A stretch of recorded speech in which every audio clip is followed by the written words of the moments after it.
Bismillahirrahmanirrahim. Going to start with antidepressant, second chapter of central nervous system pharmacology.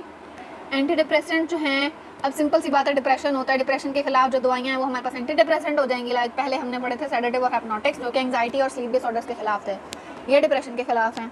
अब इसके अंदर हमारे पास 6 तरह के ग्रुप्स हैं, जिनके अंदर मोनोमीन ऑक्सीडेज इनहिबिटर्स आ जाते हैं, ट्राईसाइक्लिक एंटी डिप्रेसेंट्स आ जाते हैं, हेट्रोसाइक्लिक एंटी डिप्रेसेंट आ जाते हैं, 5-हाइड्रोक्सीट्रिप्टामाइन नॉरएपिनेफ्रिन यानी कि सेरोटोनिन नॉरएपिनेफ्रिन इनहिबिटर आ जाते हैं, सेरोटोनिन एंटागनिस्ट आ जाते हैं, और सिलेक्टिव सेरोटोनिन रीअपटेक इनहिबिटर्स आ जाते हैं। ये सारे जो हैं ये हमारे पास एक्ट करेंगे as anti depressant. Anti depressant का मतलब ये हो जाएगा कोई भी मूड डिप्रेशन का डिसऑर्डर जिसके अंदर हमें क्लिनिकली साइन एंड सिम्टम्स आए और बंदा जो है वो नॉर्मल इवेंट्स हो रहे हैं उसकी बॉडी के, लेकिन वो डिप्रेशन में जा रहा है, वो खुशी की कोई कैफियत नहीं आ रही उसके ऊपर, तो इस कंडीशन के अंदर वो एंटी डिप्रेसेंट्स पे जाएगा, जिनके अंदर 6 ग्रुप हैं। क्या क्या? Monoamine oxidase inhibitor, tricyclic anti depressant, five hydroxytryptamine inhibitor, five hydroxytryptamine norepinephrine reuptake inhibitor, SSRI selective serotonin reuptake inhibitor, और हेट्रोसाइक्लिक एंटी डिप्रेसेंट्स। अब इनके नाम रट्टे मारने पड़ेंगे एज यूजुअल। मोनोमीन ऑक्सीडेज के अंदर हमारे पास है फेनाल्जीन, स्लेजिलिन और ट्रेनाइल किप्रोमीन या सिप्रोमीन जो भी कह लें।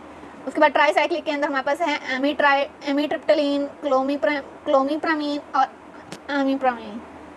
इसके बाद हमारे पास हेट्रोसाइक्लिक के अंदर है मॉक्सिबीन, बुप्रोपियोन, मिट्राजिपीन। इतने मुश्किल नाम याद ही नहीं होंगे। 5-हाइड्रोक्सी ट्रिप्टामाइन नॉरएपिनेफ्रिन के अंदर है डलॉक्सिटीन और विनालफैक्सीन। 5-हाइड्रोक्सीट्रिप्टामाइन एंटागनिस्ट के अंदर है नेफेज़ोडोन, ट्राज़ोडोन, और उसके अलावा फ्लॉक्सिटीन, फ्लॉक्सिबामीन, प्रॉक्सिटीन, सेरेट्रलिन। अब मूड की अगर हम मूड पे एक हाइपोथेसिस बनी हुई है कि अगर हमारे पास जो है ब्रेन के अंदर अब कुछ अमाइंस होते हैं लाइक नॉरएपिनेफ्रिन, सेरोटोनिन को हम 5-हाइड्रोक्सीट्रिप्टामाइन भी कहते हैं, ये न्यूरोट्रांसमीटर्स हैं जो कि ना मूड के एक्सप्रेशन के अंदर ना रोल प्ले करते हैं। अब हाइपोथेसिस के मुताबिक अगर हमारे पास ये अमाइंस जो हैं इनका कमी हो जाए जिसकी वजह से हमारे पास डिप्रेशन होगी तो और a functional increase of activity results in mood elevation. अगर ये हमारे पास functional decrease in the activity of such a mind, अगर ये काम करना छोड़ दें अमाइंस, तो हमारे पास रिजल्ट होता है डिप्रेशन में। और अगर हमारे पास ये अमाइंस हैं इनका फंक्शन ज़्यादा हो जाए तो मूड एलिवेशन होता है, यानी कि जितने ज़्यादा ये होंगे हमारे पास अमाइंस लाइक नॉरएपिनेफ्रिन, सेरोटोनिन, तो वो हमारे पास उतना ज़्यादा हैप्पी रहेगा बंदा, और जितना ज़्यादा ये इनका फंक्शन कम होगा, ये कम हो जाएंगे तो डिप्रेशन के अंदर रोल होगा। The amine hypothesis is largely based on study that many drugs capable of alleviating symptom major depressive enhance the central nervous system neurotransmitter।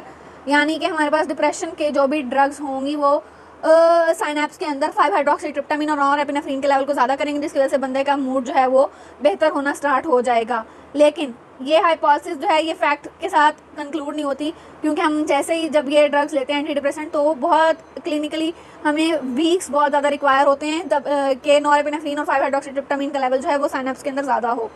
यानी कि सिंपल जुबान के अंदर जब हमारे पास नॉरएपिनेफ्रिन और सेरोटोनिन का लेवल बॉडी के अंदर कम होता है तो मूड डिप्रेस होता है। एंटी डिप्रेसेंट ड्रग्स क्या करते हैं कि नॉरएपिनेफ्रिन और सेरोटोनिन का लेवल जो है साइनेप्स के अंदर बढ़ा देती हैं, जिसकी वजह से मूड बेहतर होता है। लेकिन ये हाइपोथेसिस नहीं पता कि ठीक है या नहीं ठीक, क्योंकि हमारे पास फौरी एक्शन नहीं होता, फौरी तौर पे नॉरएपिनेफ्रिन और सेरोटोनिन जो है उनका लेवल जो है वो ज़्यादा नहीं होता। फार्माकोकाइनेटिक्स की बात करें अगर हम, ट्राईसाइक्लिक एंटी डिप्रेसेंट्स क्या करते हैं हमारे पास लाइक आइमिप्रामीन और अमिट्राटाइलिन, ये जो हैं ये एंटीसाइकोटिक इफेक्ट्स होता है, और first pass metabolism absorbed orally, oral way से इनको लिया जाता है। और हम इसमें सीधा चलते हैं टेबल के ऊपर, और टेबल से पहले हम ये ड्रग्स देखें, ये हाई यील्ड्स टर्म देखेंगे। अमाइन हाइपोथेसिस ऑफ मूड क्या है, ये मैंने बता दिया कि हमारे पास फंक्शनल डेफिशिएंसी होती है नॉरएपिनेफ्रिन और सेरोटोनिन की साइनेप्स में, जिसकी वजह से हमारे पास डिप्रेसिव डिसऑर्डर्स आते हैं। जब हमारे पास अमाइंस देते हैं ट्रीटमेंट के लिए कुछ ऐसी ड्रग्स जो कि साइनेप्स के अंदर लेवल बढ़ाएं नॉरएपिनेफ्रिन और सेरोटोनिन का, तो हमारे पास मूड डिसऑर्डर्स ठीक हो जाते हैं। अब हमारे पास मोनोमीन ऑक्सीडेज इनहिबिटर्स क्या करते हैं, ड्रग इनहिबिटिंग मोनोमीन ऑक्सीडेज जो है वो मेटाबोलाइज करता है नॉरएपिनेफ्रिन और सेरोटोनिन को और डोपामाइन को। यानी कि हम अगर मोनोमीन ऑक्सीडेज को ही रोक देंगे तो नॉरएपिनेफ्रिन, सेरोटोनिन वगैरह डिस्ट्रॉय नहीं होंगे, उनका लेवल मेंटेन हो जाएगा। ट्राईसाइक्लिक एंटी डिप्रेसेंट क्या करते हैं, ये हमारे पास ड्रग्स हैं जो कि ब्लॉक करते हैं reuptake transporter of both norepinephrine और सेरोटोनिन। यानी कि हमारे पास ऐसे होता है ना, ये हमारे पास प्रीसिनेप्टिक वेसिकल है, और ये पोस्ट साइनेप्टिक न्यूरॉन है। इनके दरमियान में यहाँ पे साइनेप्स है। साइनेप्स के अंदर नॉरएपिनेफ्रिन और सेरोटोनिन पड़ी हुई है। अगर हमारे पास जब ये काम खत्म हो जाता है सेरोटोनिन और नॉरएपिनेफ्रिन का, तो ये वापस से प्री साइनेप्टिक मेम्ब्रेन के अंदर रीअपटेक कर लिए जाते हैं। जो ट्राइसाइक्लिक एंटी डिप्रेसेंट हैं वो इन चैनल्स को ब्लॉक करते हैं जो कि सेरोटोनिन और नॉरएपिनेफ्रिन को वापस से रीअपटेक करवा रहे हैं। इसके अलावा हमारे पास SSRIs हैं, सिलेक्टिव सेरोटोनिन रीअपटेक इनहिबिटर, ये सिर्फ सेरोटोनिन की रीअपटेक को इनहिबिट करेंगे। फिर हमारे पास हैं सेरोटोनिन नॉरएपिनेफ्रिन रीअपटेक इनहिबिटर, ये हमारे पास नॉरएपिनेफ्रिन की भी रीअपटेक को इनहिबिट करेंगे और सेरोटोनिन की भी। But lack alpha blocking anticholinergic वगैरह ये एक्शंस नहीं होंगे जैसे ट्राइसाइक्लिक एंटी डिप्रेसेंट्स के होते हैं।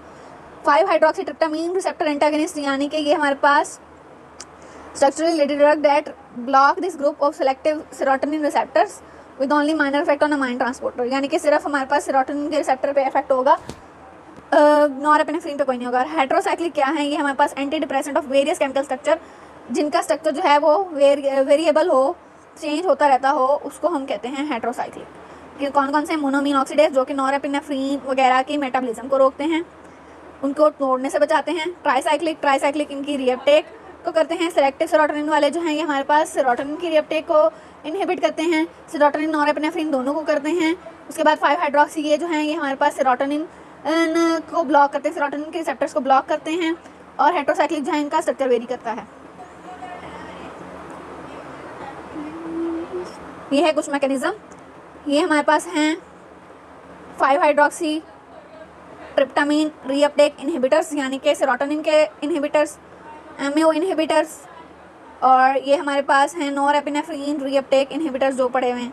ये नॉरएपिनेफ्रिन को वापस नहीं जाने दे रहे, ये हमारे पास सेरोटोनिन को वापस नहीं जाने दे रहे, ये MAO यानी कि मोनोमीन ऑक्सीडेज को इनहिबिट कर रहे हैं।